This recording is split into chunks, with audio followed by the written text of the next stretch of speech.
मिरज ग्रामीण पोलिसांची मोठी कारवाई, लाखोचा अवैध गुटखा जप्त। मिरज ग्रामीण पोलीस ठाण्याच्या पथकाने कर्नाटकातून मिरजकडे येणाऱ्या बेडग रस्त्यावर सापळा रचत अवैध सुगंधित तंबाखू व गुटखा वाहतूक करणाऱ्या वाहनाला अडवून तब्बल 16,61,200 रुपये किमतीचा मुद्देमाल जप्त केला आहे।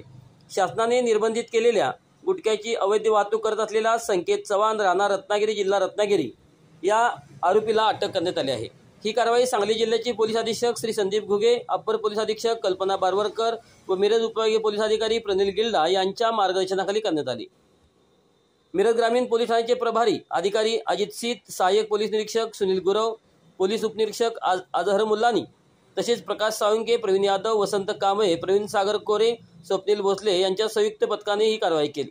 जप्त केलेल्या गुटख्याचा बाजार मूल्य अंदाजे 16,61,000 रुपये इतका असून पुढील तपास पोलीस करत आहेत।